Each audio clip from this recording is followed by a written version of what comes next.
I have spent a long time debating myself and gathering up the strength and the nerve to touch on this subject, but I'm going to do it.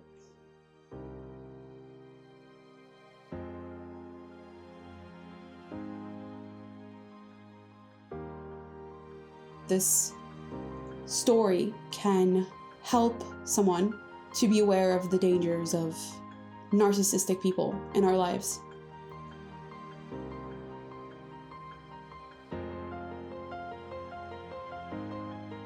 The truth is that they will do whatever it takes to take away anything that you love or may end up loving more than them.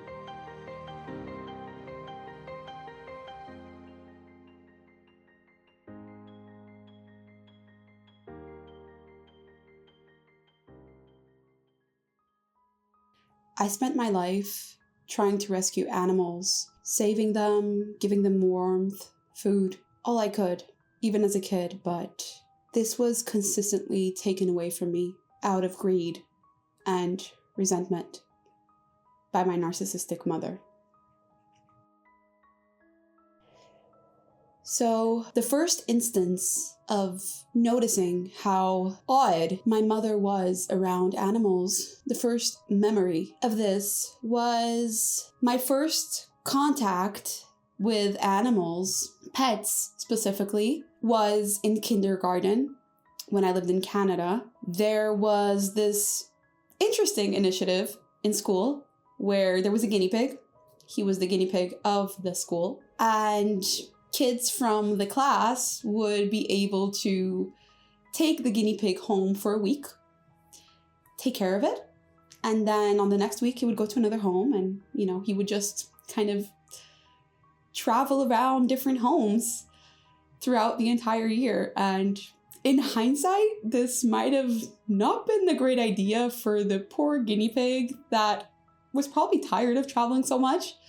But I think he was very used to human contact and kids in specific. And the kids that would want to have the guinea pig over their homes for a week, they already had a sort of close relationship with the guinea pig. So then parents needed to sign a responsibility term and accept the guinea pig in their home for a week.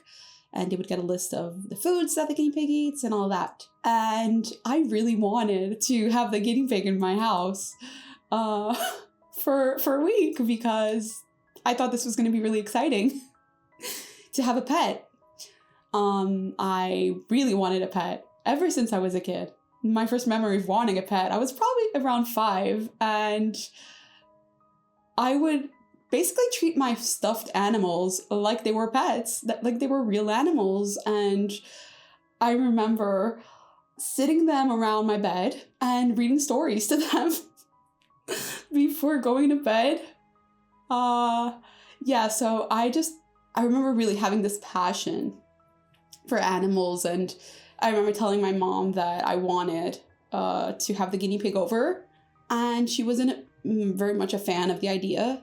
I remember insisting a lot, and the teacher at the kindergarten kind of talked to my mom to try to ease her into it, and she was like, okay, if it's just 1 week, whatever, let's just do it. But yeah, that was probably the best week of my life at that point, because it was really fun. I remember the guinea pig watching it eat carrot, and he was just so happy, and it just made me happy as a kid watching that happen. And then anytime we would go to a park to see farm animals or anything, I would just get really excited. And one of my favorite pictures as a child is touching this little goat that was stuck in between the grid thing and the wall, and someone was already coming to help him, to unstuck him. And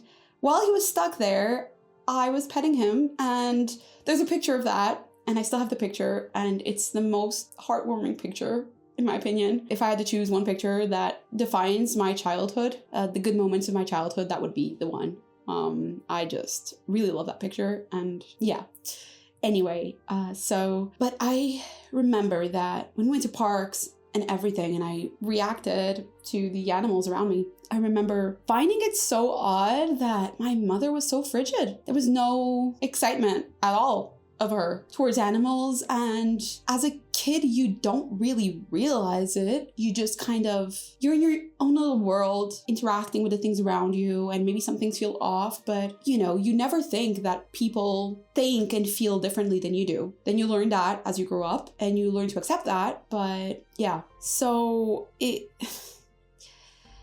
yeah, I thought nothing of it besides the fact that she was already frigid with me, so it wasn't really a surprise for me. It was just kind of how it was, And I always wanted a dog. I always wanted a dog so much, and I remember asking for a dog every Christmas, and I would get a plushie instead, which was great, I guess, but I was an only child, and I remember just craving that connection of having a pet and being able to love another being and sort of receiving that love in return. And I remember being aware that I did not receive that from my parents, either my mother and my father. I don't talk about my father as much in this story in these stories actually, not because he was a great father, but because actually he was very absent. So there's not really much to say about that when it comes to him. But yeah, one of the things that when people ask me what I wanted to be when I grow up, I would tell people that I want to be rich, and people would be confused about that,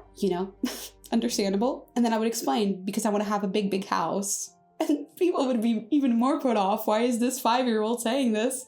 And then I would explain, because I want to rescue all the abandoned animals and humans in the house and take care of them. So yeah, that was some things have changed regarding that, but I do want to rescue still all the abandoned animals. And this pattern of wanting to rescue all the abandoned animals just was with me, stuck with me for forever, throughout these, I was a baby, so let's just say throughout these 25 years. And as I was growing up and going to school and just spending some time where I wasn't with my mother or with teachers, where I was just with friends in school area, but that I had the opportunity to interact with animals in a social setting. When I would see abandoned animals, my first thought was, I need to take it home. I need to save it. And sure, of course, we're not going to save all the animals, and we can't, unfortunately. And if as a parent, you should probably explain to your kid that you can't save all the animals, right? But my mother's reaction to it was utter anger and disgust. In terms of pets, I always wanted a dog, but I had goldfish. And I was so focused on having a pet and wanting to give love that I would grab my fish and take them out of the aquarium when I was little, and I would pet them and then put them back. And then, of course, they would die. I wouldn't know that I shouldn't be doing that because my mother would find it funny. And then, anytime they died, which was often, I would cry, and, I wanted to put them, when they were dead, I wanted to bury them somewhere or put them back in the sea or in a lake or somewhere. But my mom forced me to throw them down the toilet drain every time. Later, when I was around 7, we were living in one of the many cities where I lived, but in one of the towns that I lived. And again, I was still obsessed with the idea of having a pet, and I would just ask for it all the time and just really, really wanted one. And I remember going, it was Sunday, me and my mother and my father went to the beach. The beach was pretty close by, and when we returned, we stopped by this dog breeder. There were these baby dogs there, and I, of course, fell in love with one of the baby dogs there. I mean, with all of them, but especially one I connected with a lot. He was small and black with curly hair. He was very, very tiny, and he just had this very squishy, round, tiny face. And I cried because I thought he was so cute. And I really wanted him, and I wanted to take him home, of course. That was a no. And then a week later, I was coming from school. We were pulling up, and my father was by the balcony, and there was the dog there by the balcony, in the balcony with him. My gosh, that was my new happiest day of my life, because I already had the happiest day of my life the week of my life, because when we had the guinea pig back in Canada. But then this was just the happiest moment of my life when I saw that dog there, and I thought, oh my gosh, I couldn't believe it. And I asked, what is he mine? Is he for me? And they told me, my mom and my dad said that he was for me, that he was going to be my dog. And I named him Nico. And he was my best friend from that moment on. He was just amazing and so adorable. And he would skid on the floor because it was very slippery, and he would just skid and be just the cutest little dog. And for that first week was just amazing, because of course, I would wake up with the dog and go to school, and then I would come back, and he was there, and then suddenly one day I get home from school, and some of the days I would go to my aunt's house, not straight home, because I lived kind of far. And my mom says that the dog is not there. I mean, I had noticed that he wasn't, because basically my mom would leave the dog at my aunt's during the day because he was still a baby, and we wouldn't leave him alone. And then, and then we would pick him up from my aunt's house. And I looked around and I don't see the dog, and I get very worried. And my mom, a few hours later, she arrives and she says that he's not there, because she sent him to a school so he could learn how to behave better, because he was peeing and pooing on the floor. And I was really sad. And I asked when he would come back, and she said in 2 weeks. So in the following 2 weeks, I was just counting the days to be reunited with my best friend, because he was, at that point, he was going to be my best friend forever in my head, And a week passed, and another week passed, and I remember basically all the time that I was at home when I was in school, I was just always talking about the dog and all the things I was going to do with the dog when he came back, and, things I was going to show him around the house, and movies we were going to watch together, and that kind of stuff. And then the 2 weeks passed, and I asked again about the dog, because no one mentioned anything, and I just kept counting down the days.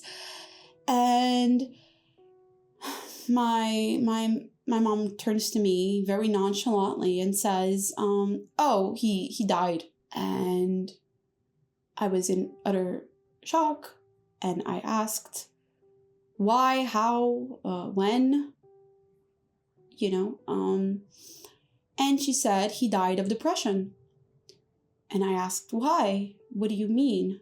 I was 7, okay? So he died of depression, and I asked why. She said because he was taken away from his mom too early, and he was very sad, and he died at the school, at the dog school. And I said, but, I wanted details, because I was always a kid that wanted to know everything, and I would ask why relentlessly until I had the answers. And she said, she explained that he was found dead by other dogs at the school, at the dog school. He was dead behind a tree, just lying there, and that was it. And that I was just gonna have to accept it. And it broke my heart completely. And I learned in that moment that basically that explanation made me think, oh my gosh, I really need to rescue all the animals because I don't want them to feel lonely and die from depression. So years passed, and one time I was in my new school because we moved to another place eventually, and me and my colleagues from school found this female dog. She had just given birth a while back, and the babies were already probably around like 2 months, 3 months old, and some of the kids were taking some home to take care of, and there was one left out of the bunch, and I didn't think twice. I grabbed the dog and I put him in my backpack and I took him home. And at that point I was living with my grandma and my mom, and of course my grandma was kind of shocked that I had brought a dog in my backpack, but she lived in a sort of farm, so there was a lot of space. And, she was shocked and had the typical parental reaction of, oh my gosh, what have you done? But then she saw my eyes twinkling and, me holding the tiny little dog. He was beige and very cute. And she saw me with my little twinkling eyes holding the little dog. And, she didn't say no. She was like, okay, we'll figure it out. We'll figure it out. Don't worry. We'll talk to your mom. And then, so he was very small and beige, and my grandma looked at him and at me, and she had that shock reaction that any parent would have, really, like, what have you done? You brought a dog, But she said, we'll figure it out. I'll talk to your mom and we'll figure it out. And she came home. And she was not happy at all. She yelled at me, I in my head, I just didn't understand why she wasn't proud of me for rescuing an animal. There was no joy or pride or any kind of understanding that I was caring for a being, and that was a living being in my hands, in my arms, and that he needed help. There was no offering of another solution or anything. She just said, no, there's no way. We're not keeping him. He's not staying here. And at that point, my grandma was already on board with it because it was her home anyway, At that point, I was about 9 years old. And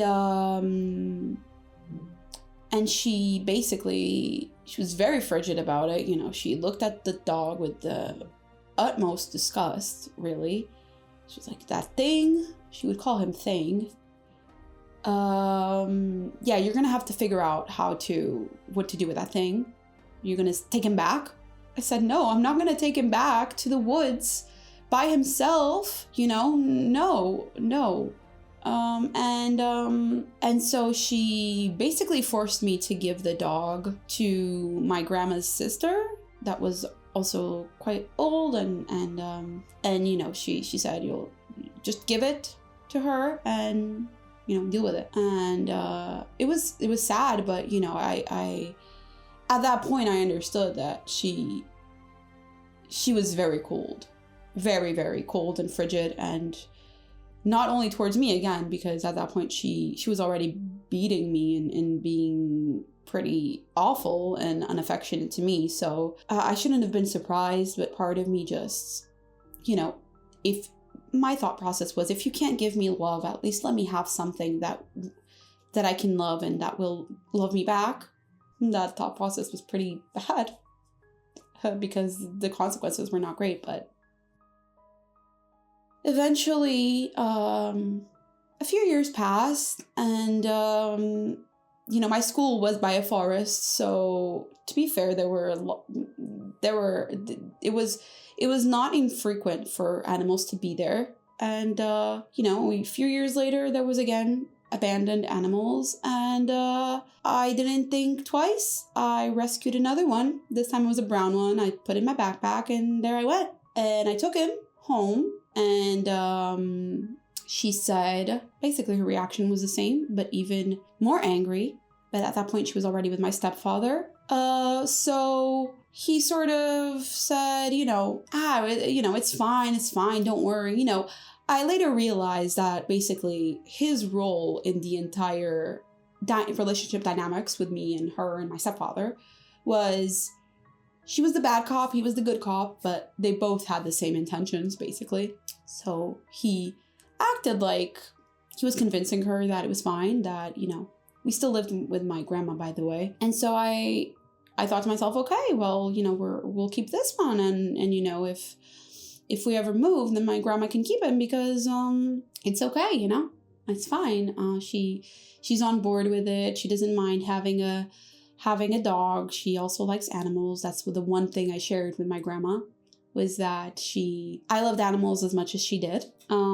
So yeah, and then of course the next day I come from school and the dog isn't there. I ask where it is. And my mom and my stepfather say that they took him back because there was, they saw a sign from the owner of the dog saying that they were looking for him. And so they brought him back to his home.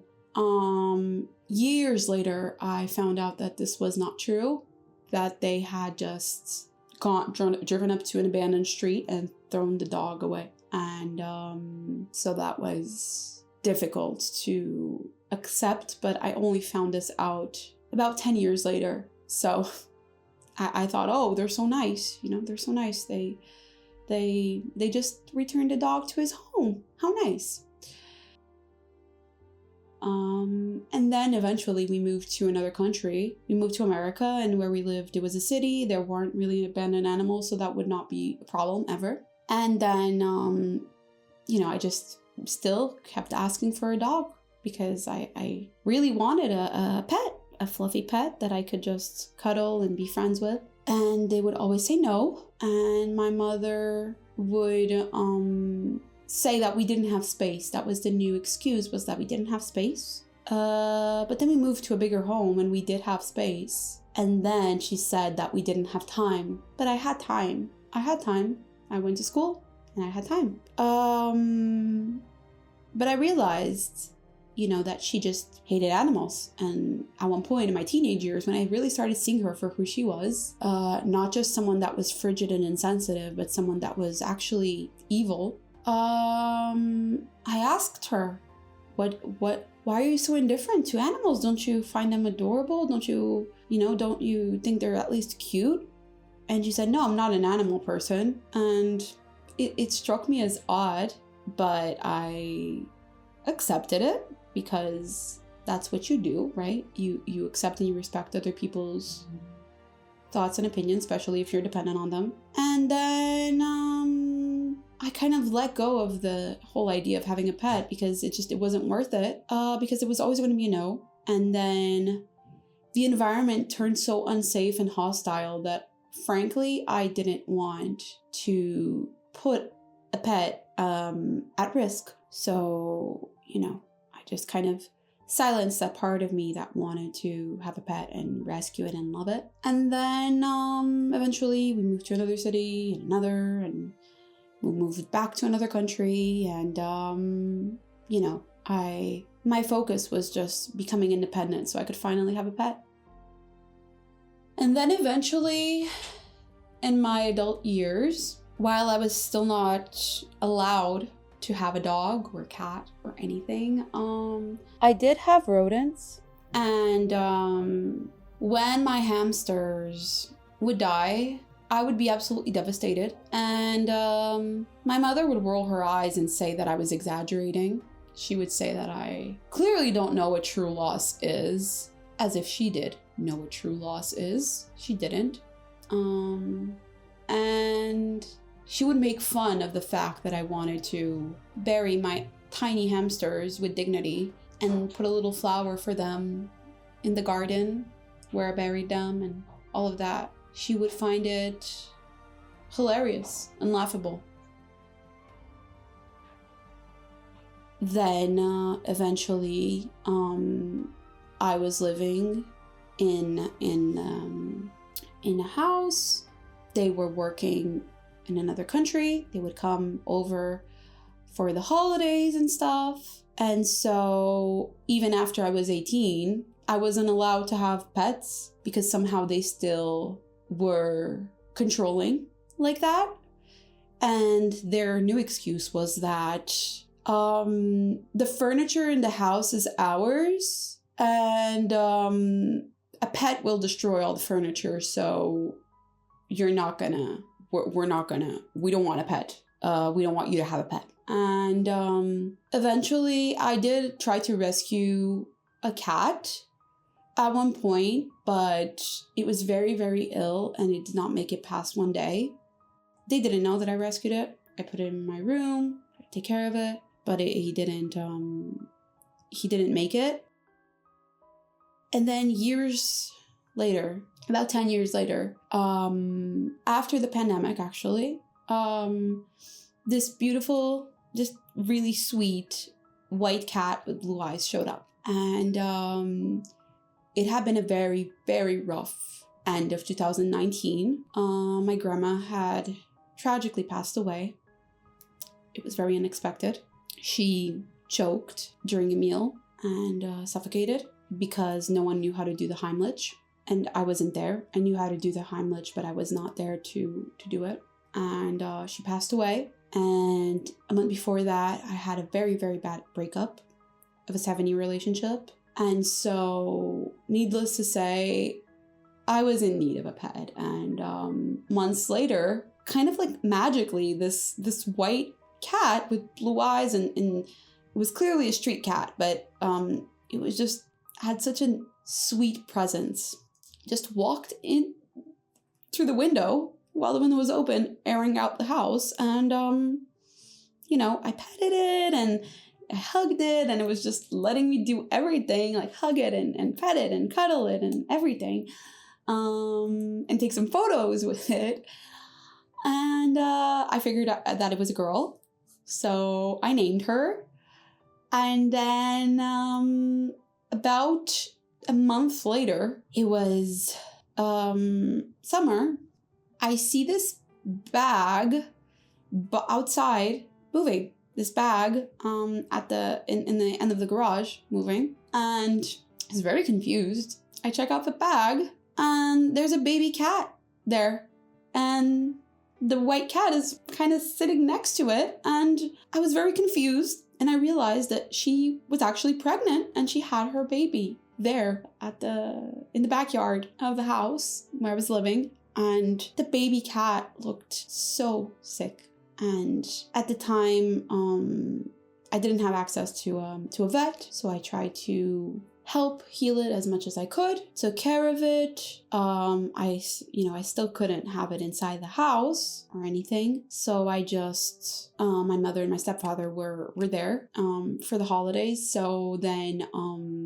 for the summer holidays, and so I just said I'll figure something out. I'll figure a home for them, but let me just save it for now. And at that point, they were just in the backyard, so it was fine, I guess. And they believed that I wasn't going to keep any of them. They went back to the country they were working at, and then the mom of the kitty disappeared. She disappeared and left me her baby, and I named the baby Juanita. Just thought it was a cute name. I wanted to give her a sort of Latin name. So yeah, we connected even more after her mom left her, and from that moment on, I loved her so much, and it felt so beautiful that Juanita's mom had trusted me with her baby, and I really wanted to keep Juanita. And so months passed. I didn't tell my mother and my stepfather that the pet was there. And then the winter holidays came, and I had to tell them that the cat was still there, that I was still taking care of it, and that I wanted to keep her because we were completely bonded. And when I say we were completely bonded, I mean it so deeply.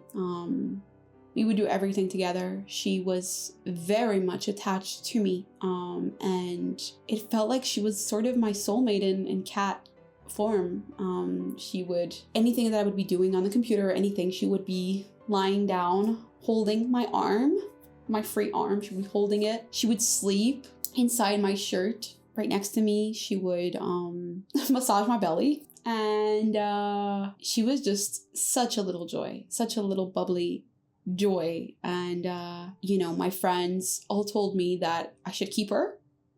And I wanted to. I wanted to so bad.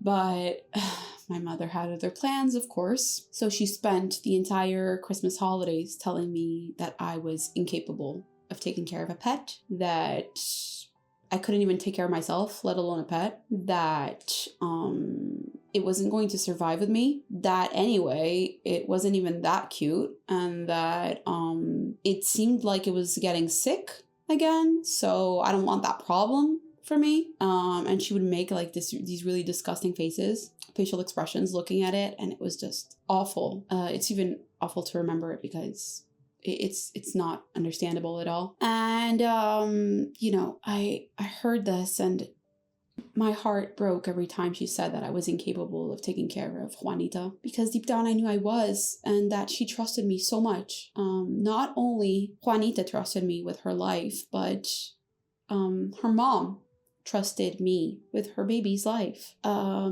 am sure that her mom knew exactly what she was doing when she had the baby there, when she actually before that, even when she met me and realized that she could trust me and had the baby there. And then she was probably old and probably ill from something from the streets, and left to die, and left her baby in safe hands. And so me and Juanita really had a deep bond. And there was nothing I wanted more than to just keep her. I would work on my Ph.D.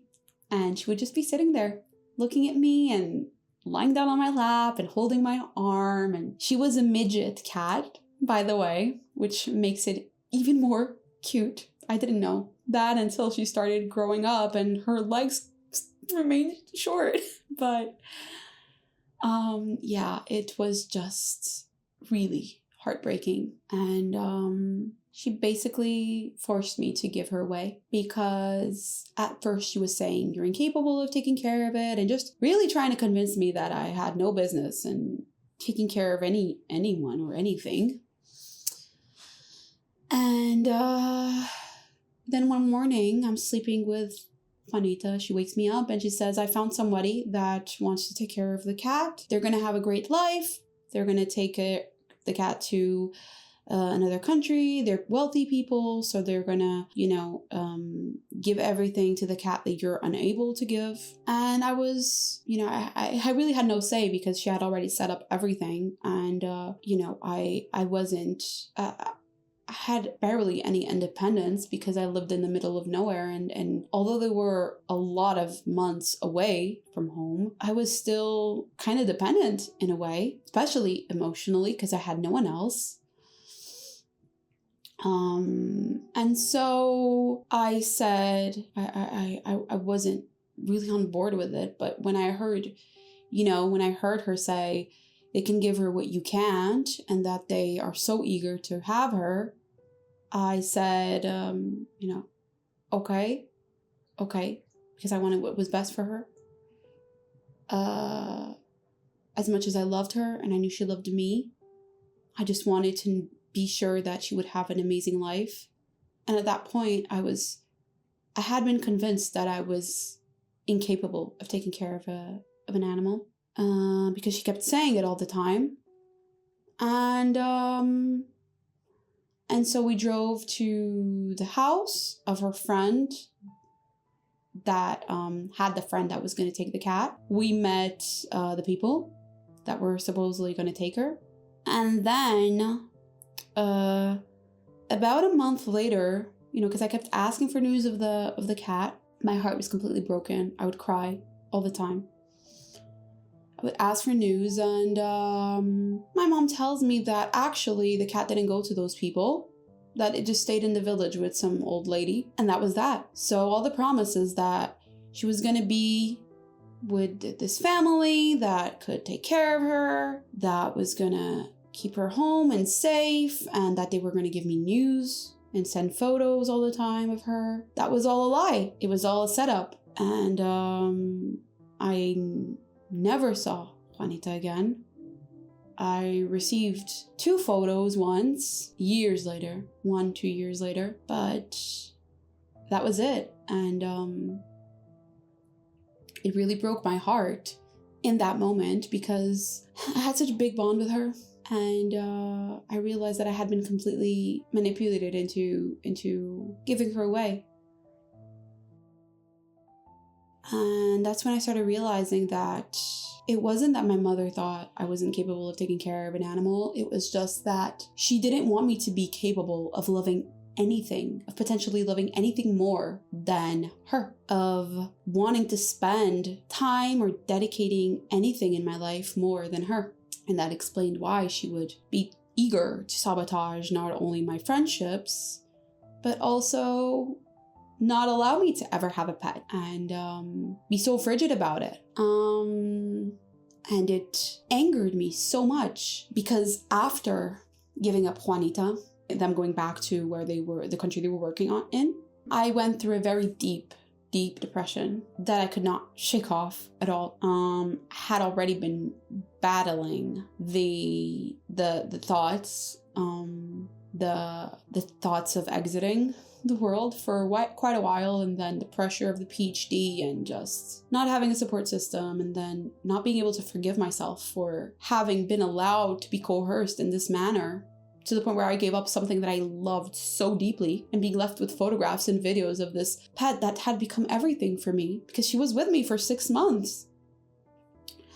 It was a long time for me with her. And after that, I just went through a very, very, very dark period, and I was very close to not being here anymore. And thanks to these 2 people that were my friends at the time, we weren't even that close, but they saw that I was struggling, and they said, you need to go to therapy. You need help. You are suffering too much, and this is not, you need help. You need to heal from everything. There's just clearly things that you're going through. You don't know what it is, but you need to heal. And so, I never, there's this quote I really like, which is, I've never seen anyone make a change that wasn't tired of their own bullshit.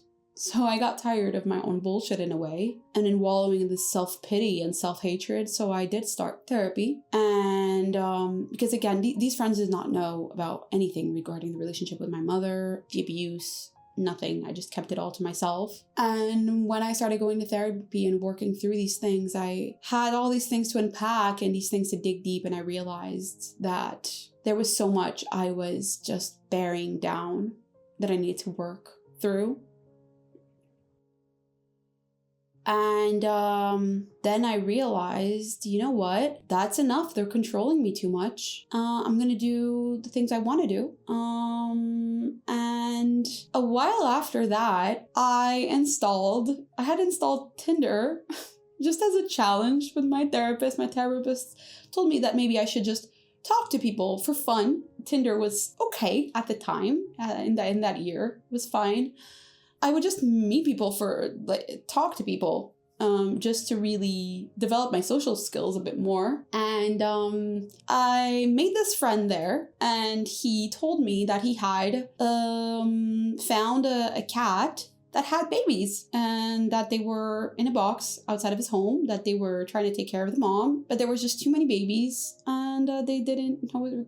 They were trying to find people to keep the babies. And I didn't think twice. I said, I want one. I didn't even see pictures. I just said, I will keep one. And then he sent me a photo and he said, okay, do you want to pick? And I picked the one that was alone in the corner. And, that baby, this is the one. This is the baby that was alone in the corner. It's Emilia, and I adopted her basically from Tinder. I got my cat from Tinder, and I decided no one is going to tell me that I can't. And no one is going to control me anymore. I'm done with that. For the love I had for Juanita, I am going to take care of this baby, and it's going to be my pet. And so when I adopted her, I had decided that no one was going to convince me that I was going to give her away, especially because my mother wasn't even living there most of the time. Of course, when I showed her through video call, she said that Emilia was ugly. She looked like a rat. But at that point, I realized that I needed to take care of myself, prioritize myself, not believe anymore in this person that was trying to just control me. And so then I made sure that Emilia was always safe and not alone with my mother, because I did not trust her that much. And my mother sort of changed her tune a little bit. At first, she acted like she was fine with it. But sometimes she would accidentally open the door and let the cat run away. And I caught her. I was lucky that Emilia would just go under a car and sit there. But later, more things happened. Then my mother and my stepfather went back to the place they were living permanently to work. And on October, so I adopted Emilia in May 2022, and in October of that year, I was scrolling through Instagram stories and I saw an announcement of a cat that needed to be adopted. I reshared the video, the video in the story, and the friend of the girl that was trying to give the cat away told me, please really share it with your network, keep sharing, because the person that has this cat, she is going to throw the cat away if no one adopts it, because her roommate doesn't want it, and she's going to throw the cat away. She's going to throw him in the streets. And I said, absolutely not. I will keep it. So I did. I kept him. He was a baby. He was about 5 or 6 months old. So he was quite big kitty by the time I got him, but I could not leave him alone. And it was the best decision I ever made, because Emilia was getting very lonely. She needed a friend. You can go. And this was the best decision I ever made, because Emilia needed a friend. She just seemed like a very social cat. And her and my baby, Nicolau, they bonded almost instantly, and they became a bonded pair. They have been absolutely inseparable since. They love each other. They do not let go of each other. It's like they were born in the same place, in the same day. It's like they're siblings, because they are completely bonded. And it is a beautiful, beautiful thing to watch. Of course, my mother could not deal with the fact that I was absolutely obsessed and in love with my cats, right? Because they were everything to me. They became everything to me, as she feared. And she tried to make them run away several times. And I realized it was her once. This one time, she was in for the holidays again, and I was looking for the cats. I was at home, they weren't in my bedroom, and I was like, where are the cats? And she turns to me, she was sitting on the couch, very relaxed, and she says, oh, they ran away. And I said, what do you mean? She said, oh yeah, I accidentally opened the window when they ran away. And my face turned white, and I was shocked, and I said, what? What do you mean? I started shouting. It was night, okay? And my cats are indoor cats. I make sure of this because it is not safe outside. I feel very strongly about this. There are too many illnesses, infections they can catch. There's too many cars. They can get run over. There's just too many dangers. And so I decided to have my cats be indoor cats only. I give them plenty of window time and all of that, so that was not a concern at all. And so they were not used to being outside at all, and they ran away. And so I go outside, I open, and I start shouting their names. And my mother turns to me, very relaxed, and says, hey, don't be so loud shouting, because you're gonna call attention to yourself. The neighbors are gonna notice. And I said, are you serious right now? These are my babies. And what do you think this is? This is a joke to you? Her indifference was terrifying, honestly, because I was crying and she was just standing there with the utter sheer entitlement that she always really carried. And my stepfather was sort of, playing the good cop. Oh, well, I'll help look for it. But, he wasn't really doing anything. And I turned to him because she didn't even leave the house. Nothing. Not even tried. Not even acted like she was looking for them. Because she was very happy about this. And so I turned to my stepfather and went to the backyard looking for the cats. And then I walked down the street and just screamed their name. And I was just going insane, to be honest with you, because, my cats are everything to me. They are my family. And I told him, this is absolutely unforgivable. And this attitude is unforgivable. I was so angry. And I was just crying and crying and crying. And then my cat, Nicolau, he actually showed up by himself to my bedroom window. He started knocking and asking to come in because he's a very fearful, anxious cat, and he managed to find his way back. And I found Emilia under a car, alive, but clearly distressed, and I put the cats back in my room. I closed my room, and ever since that moment, I decided I'm not going to trust those people ever again. And I then had a very serious conversation with my mother and my stepfather, and I asked if they were thinking about taking accountability for any of this that had happened, because it could have gone very wrong. And they said no. And I said, you don't think you should apologize? And they said no. My mother said, no, it's your fault you have those things there. It's your fault that they don't know how to just stay home. And then that's when I started seeing her true colors. And then neither her or my stepfather were willing to mask anymore. And so they started with the threats.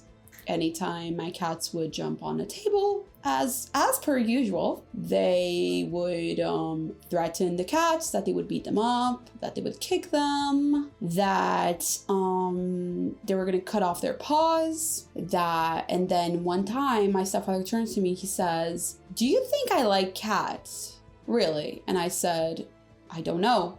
And he said, no, I don't like cats. I hate them. And I tolerate them because you have 2 of them. But if you annoy me too much, I have absolutely no problem in opening that damned window and letting those little fuckers just run away again. And this time they won't come back. And I realized that something was definitely not right.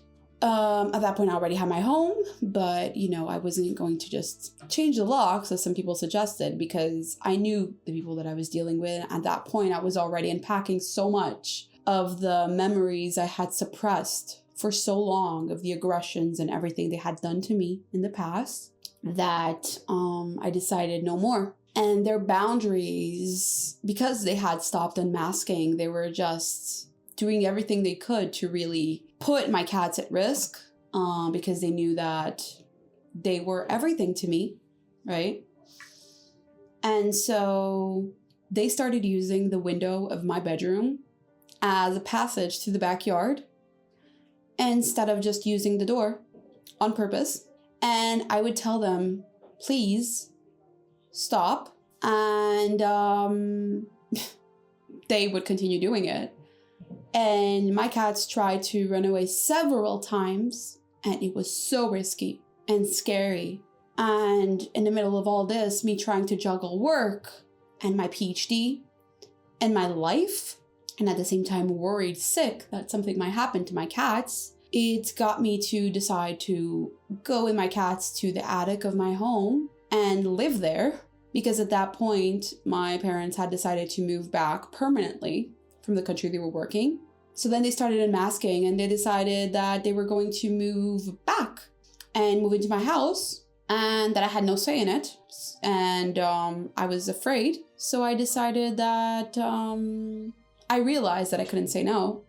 And then they started really taking it as far as they could, because they had to tolerate them at that point and they could not see it every day. Me loving my cats and just, you know. And so that's when I decided that it was too unsafe. I did not know what to do at that point because I was so worried about finishing my PhD and at the same time worried for my cat's safety and worried for my safety. And so I decided to move to the attic of the house and live there temporarily while I figured out what I was going to do next. And that's what brought me to the point of deciding to run away and being able to run away from my own home, which is the entire story of that is in my documentary, Escaping Narcissistic Abuse.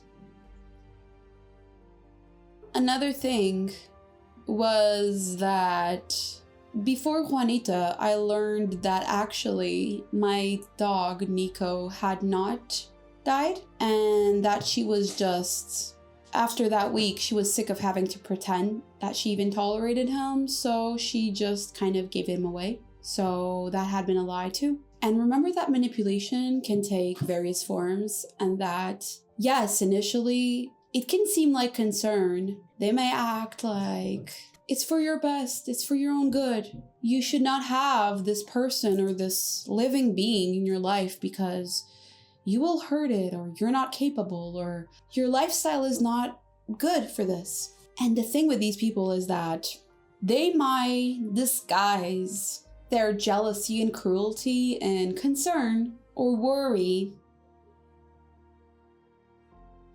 And I am so grateful that my babies, Emilia and Nicolau, are alive and well. And one of my greatest dreams is to eventually be able to have my own home again, because right now I don't. For the past year and a half, I don't. But my greatest dream is to be able to have a home again and give them everything that I can. Give them more space to run and play in a window that they can look out. Just give them everything they deserve, because had I not adopted Emilia at that point in my life, and had I not adopted Nicolau afterwards, and had all those things with my parents not happened and not made me realize how these narcissistic, evil individuals not only were willing to put my life at risk, but the life of those I love at risk, maybe I would have never realized the severity of the situation, and maybe we would still be there. Maybe I would still be there, living a life that wasn't authentic, forcing myself to not be myself and appease to these people's wants and needs and requirements to exist. And this is one of the most important things that I want with this video, is I want people to understand that the thing with narcissists, with people that are true narcissists and that do not want to take accountability at all for their actions, for their issues, is that narcissists will not only destroy you and your morale and your identity, but they will do anything in their power to destroy what you love. Whether that be relationships with friends, whether that be relationships with lovers, whether that be relationships with pets, they will try their absolute best to ruin it for you. And make sure that they are your number one priority. And they might mask for a while and seem to be tolerating the situation, but deep down, they will try time and time again to destroy what you love, because they don't want to see you happy. And my greatest revenge is having been able to take my 2 babies away from these people and myself. And one day when I am a mother of a baby, of a human, the one thing that makes me so happy is that my child will not be exposed to these horrible people that they will be safe from these people that are toxic, and that would surely do anything in their power to destroy that too. So, yes, narcissists will do anything to destroy what you love, and they will rejoice when they are capable of doing it. But it's never too late for you to try to take your power back and empower yourself. It's never too late, because it's just not worth it to live a life where you are not allowed to love intensely those you love deep inside. And a life where you're not allowed to love who and what you want to love is not a life worth living. So take your power back and realize that it is possible. You can do it. Thank you for watching this video. I hope it has helped you realize certain things and perhaps even realize that you are not alone.